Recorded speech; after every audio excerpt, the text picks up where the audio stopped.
Good evening to all of you. तो पिछली classes में हमने पॉलिटी में आर्टिकल नंबर 122 तक पूरी तरीके से कंप्लीट कर लिया था, समझ लिया था और सीख लिया था। तो हम उसके आगे के आर्टिकल्स को आज हम जानेंगे और समझेंगे। तो उसके आगे का आर्टिकल है आर्टिकल नंबर 123। तो आर्टिकल नंबर 123 में राष्ट्रपति का अध्यादेश के बारे में बताया गया है, प्रेसिडेंशियल ऑर्डिनेंस। तो इसको समझने से पहले आपको एक चीज तो पता है कि हमारे देश में कानून बनाने का जो अधिकार दिया गया है वो संसद के पास है, क्योंकि हमारे द्वारा चुने गए प्रतिनिधि कहाँ बैठे होते हैं, तो संसद में बैठे होते हैं। और दूसरा चीज आपको पता है, क्योंकि पिछले क्लास में हमने पढ़ रखा है कि 3 सत्र होते हैं टोटल कुल मिलाकर के। पहला सत्र होता है बजट सत्र, जो कि सबसे बड़ा सत्र होता है, और दूसरा सत्र मानसून सत्र, जो कि मानसून में लाया जाता है, और तीसरा सत्र होता है शीतकालीन सत्र, जो कि सबसे छोटा सत्र होता है, जो कि नवंबर में शुरू होता है और दिसंबर में खत्म हो जाता है। तो ये चीज आपने पिछली क्लासेस में पढ़ लिए, जान लिए। तो यहाँ पर मैं इस चीज आपको इसलिए बता रहा हूं क्योंकि यहाँ पर हमको क्या समझना है, राष्ट्रपति का अध्यादेश। तो अध्यादेश को हम इसी 2 चीजों के माध्यम से हम समझने जा रहे हैं कि पहला नंबर तो आपने कभी ऐसा सोचा है कि देश में आपातकालीन स्थिति आ गई हो, उस समय हमारे लिए कानून कौन बनाएगा? और जब दूसरा चीज कोई सत्र नहीं चल रहा हो, मैं तब की बात कर रहा हूं, कोई आपातकालीन स्थिति है और संसद में कोई सत्र नहीं चल रहा है, संसद खाली है, तो उस समय हमारे लिए कानून कौन बनाएगा? उस समय हमारे लिए डिसीजन कौन लेगा? तो उस समय की बात है कि वहां पर राष्ट्रपति को एक एक्स्ट्रा पावर दिया जाता है, एक एक्स्ट्रा एडवांटेज मिलता है राष्ट्रपति को, कि वहां पर राष्ट्रपति महोदय मंत्रिमंडल की सलाह से, मंत्रिमंडल की सिफारिश पर एक कानून बनाते हैं, जिसको बोलते हैं कानून बनाते हैं, जिसे अध्यादेश कहते हैं। तो वही है राष्ट्रपति का अध्यादेश। उम्मीद है आप पूरी तरीके से समझ गए कि राष्ट्रपति का अध्यादेश किसको बोलते हैं। शर्तें क्या क्या आपको याद रखनी है, मैंने 2 शर्तें आपको बताई है कि जब देश में कुछ आपातकालीन कानून बनानी हो, और दूसरा चीज कोई सत्र नहीं चल रहा हो उस समय, तब की बात कर रहे हैं। उस समय जो राष्ट्रपति कानून बनाते हैं उसको कहा जाता है अध्यादेश। उम्मीद है आप समझ गए। और दूसरा चीज आपको ध्यान में रखना है कि जो अध्यादेश राष्ट्रपति ने बनाया, क्या ये स्थायी होता है या अस्थायी कानून होता है? तो ये एक अस्थायी कानून होता है, ये परमानेंट नहीं होता है, ये सिर्फ कुछ ही दिनों के लिए होता है, जो कि मैक्सिमम 6 महीने टाइमिंग होती है, जो कि हम आगे उसको देखेंगे। उम्मीद है आप समझ गए। आगे बढ़ते हैं और आगे की चीजों को समझते हैं। तो आगे का स्टेप कहता है राष्ट्रपति अध्यादेश को कभी भी ला सकते हैं। राष्ट्रपति के पास यह अधिकार है कि वो कभी भी ला सकते हैं। आगे का चीज देखते हैं। तो ला तो सकते हैं, लेकिन राष्ट्रपति चाहे तो कितनी बार भी अध्यादेश ला सकते हैं, ये भी पावर राष्ट्रपति के पास दिया गया है। आइए जानते हैं, आगे का चीज समझते हैं। तो अध्यादेश हमने जाना कि अध्यादेश क्या होता है, लेकिन अध्यादेश की जो अधिकतम अंतराल होती है वो कितनी होती है? तो अधिकतम अंतराल आपको याद रखना है कि 6 महीने की अधिकतम अंतराल होती है। कोई भी अध्यादेश होती है वो कितने समय के लिए होती है? तो 6 महीने के लिए होती है। और एक पॉइंट यहाँ पर और आपको नोट करना है यहाँ पर कि यदि मान लिया जाए 6 महीने, तो मैंने आपको मैक्सिमम टाइम बताया, लेकिन कभी कभी ऐसा होता है कि राष्ट्रपति ने अध्यादेश लगाया, अध्यादेश कानून लाया, और उसके 10 दिन बाद, 20 दिन बाद या 30 दिन बाद कोई सत्र आने वाला है, कोई राष्ट्रपति सत्र आहूत करने वाले, तो उस समय इसकी अध्यादेश की जो शक्ति रह जाती है वो 6 हफ्ते की रह जाती है, यानी 42 दिन की रह जाती है। ये चीज आपको याद रखना है, 6 महीने और 6 हफ्ते। तो इस तरीके से आपको याद रहेंगे। तो आइए समझते हैं आगे का चीज को।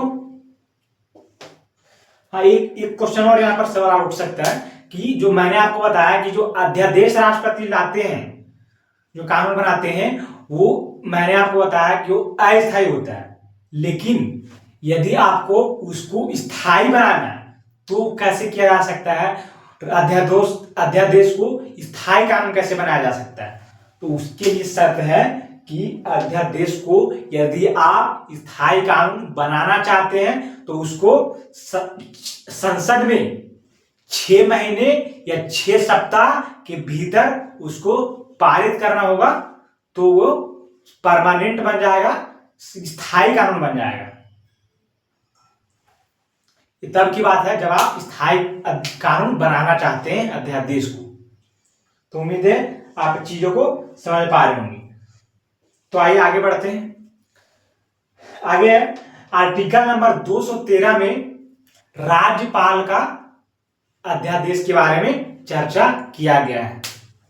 123 में किसका, राष्ट्रपति का अध्यादेश, और 213 में है राज्यपाल का अध्यादेश। तो राज्यपाल का अध्यादेश को हम आगे समझेंगे, तो उसको अभी नहीं समझना है, उसको हम आर्टिकल नंबर 213 में पूरी तरीके से समझेंगे और जानेंगे। और एक बात और आपको नोट करना है, एक क्वेश्चन और हो सकता है कि जो राष्ट्रपति का अध्यादेश है, जो अध्यादेश है वो आंतरिक रूप से देश के लिए प्रतिकूल है या अनुकूल है। एक चीज आपको डाउट आना चाहिए, तो ये इसका आंसर है कि वो आंतरिक रूप से प्रतिकूल है। अनुकूल होता तो मतलब कि हमारे लिए अच्छा होता, लेकिन यहां पर क्या बताया जा रहा है कि अध्यादेश देश के लिए प्रतिकूल है, मतलब कि अच्छा नहीं है। क्यों अच्छा नहीं बताया जा रहा है, क्योंकि यहाँ पर जो हमारे लिए कानून जो बनाती है देश की संसद बनाती है, जिसमें हमारे द्वारा चुने गए प्रतिनिधि बैठे होते हैं, तो हमारे लिए कानून बनाने का अधिकार संसद को है।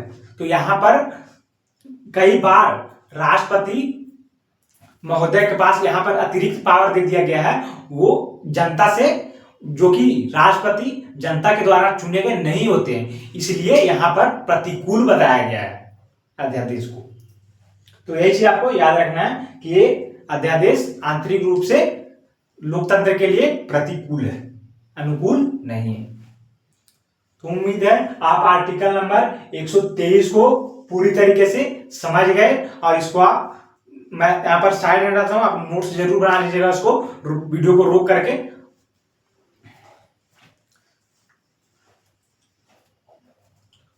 और आप पूरी तरीके से इसको याद कर लेंगे। तो अब समझते हैं आर्टिकल नंबर 124। इसमें सुप्रीम कोर्ट के गठन की चर्चा किया गया है। तो आइए सुप्रीम कोर्ट को हम आज एक एक करके समझेंगे कि कैसे गठन किया गया है। तो पहला नंबर तो आपको ध्यान में रखना है कि सुप्रीम कोर्ट में कुल मिलाकर टोटल कितने जज बैठते हैं, तो 33 प्लस 1 मैं किसके लिए प्रयोग कर रहा हूं, तो CJI, chief justice of India, इसको मिलाकर टोटल 34 जज बैठते हैं सुप्रीम कोर्ट में। तो अभी वर्तमान में सीजेआई कौन है, तो संजीव खन्ना जी हैं वर्तमान में सीजेआई, ये आपको ध्यान में रखना है। तो हमने जान लिया कितने जज हैं। तो अब जानते हैं कि सुप्रीम कोर्ट में जज बनने के लिए आपके पास क्या क्या योग्यता होनी चाहिए।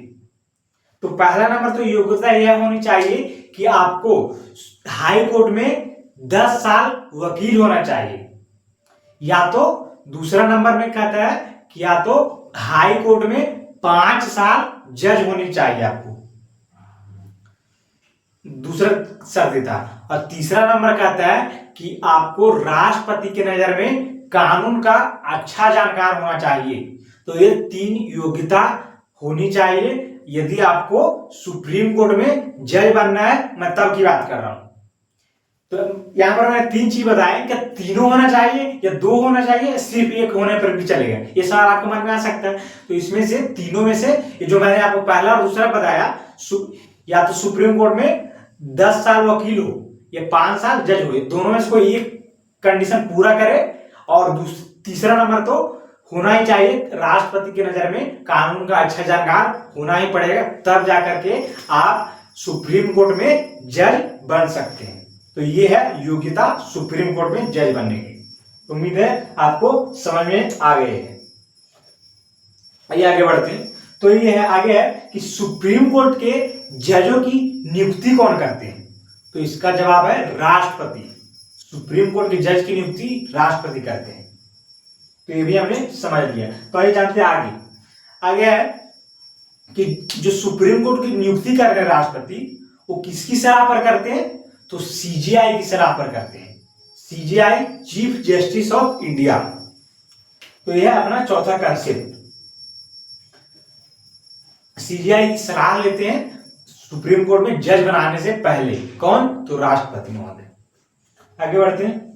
तो मुख्य न्यायाधीश, यदि सीजेआई, अगर राष्ट्रपति को सीजेआई नियुक्त करना है, चीफ जस्टिस ऑफ इंडिया बनाना है, तो राष्ट्रपति किसकी सलाह लेते हैं? तो कोलोजियम की सलाह लेते हैं।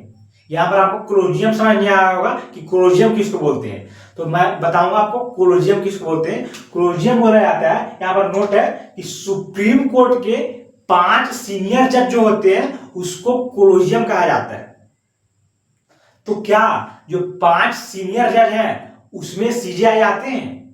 तो बिल्कुल हाँ है। जो 5 सीनियर जज कोलोजियम कहलाता है उसमें एक सीजेआई भी होते हैं। ये चीज आपको ध्यान में रखना है। उम्मीद है आप ये भी समझ गए। आगे है, यदि जजों को हटाना है, सुप्रीम कोर्ट से जज को आप हटाना चाहते हैं, तो उसके लिए हम क्या कर सकते हैं? तो उसके लिए महाभियोग जैसी प्रक्रिया लाई जाती है। हम महाभियोग शब्द, ये चीज आपको ध्यान में रखना है कि महाभियोग शब्द केवल और केवल राष्ट्रपति के लिए प्रयोग किया जा सकता है। जजों के लिए क्या प्रयोग किया जाता है? महाभियोग जैसी प्रक्रिया। महाभियोग नहीं प्रयोग किया जाता। ये चीज आपको ध्यान में रख लेना है। तो यही है कि जजों को हटाना है तो महाभियोग जैसी प्रक्रिया लाई जाती है। आइए आगे बढ़ते हैं। लेकिन एक सवाल यहां पर यह भी आता है, क्या अभी तक किसी भी जज पर महाभियोग लगाया गया है? तो जिसका जवाब है बिल्कुल भी नहीं। अभी तक कोई भी जज पर महाभियोग जैसी प्रक्रिया नहीं लगाया गया है। एक जज थे, उन पर लगाया गया था, लेकिन वो पारित नहीं हुआ था। तो अभी तक किसी को भी हटाया नहीं गया है। याद रखना है। आगे बढ़ते हैं। आगे है कि सुप्रीम कोर्ट के जज जो होते हैं वो कितने वर्षों तक काम करते हैं? तो वो मैक्सिमम आयु है 65 वर्ष। 65 वर्ष तक वो सुप्रीम कोर्ट में कार्यरत रहते हैं। ये भी चीज याद हो गया। और त्याग पत्र, सुप्रीम कोर्ट के जज जो होते हैं वो अपना त्याग पत्र राष्ट्रपति को दे देते हैं और वे अपना त्याग पत्र से सुप्रीम कोर्ट से त्याग ले लेते हैं। तो इस प्रकार हमने सुप्रीम कोर्ट को पूरी तरीके से आर्टिकल नंबर 124 को, जिसमें सुप्रीम कोर्ट के गठन की चर्चा किया गया है, उसको हमने आज समझ लिया है, सीख लिया है और जान लिया है। तो उम्मीद है आप इसको पूरी तरीके से नोट्स बना के याद कर लेंगे और चीजों को समझ लेंगे। तो उसके आगे का आर्टिकल्स को हम नेक्स्ट वीडियो में पूरी तरीके से समझेंगे और जानेंगे। तो मिलते हैं नेक्स्ट वीडियो में। आज के लिए इतना ही। धन्यवाद।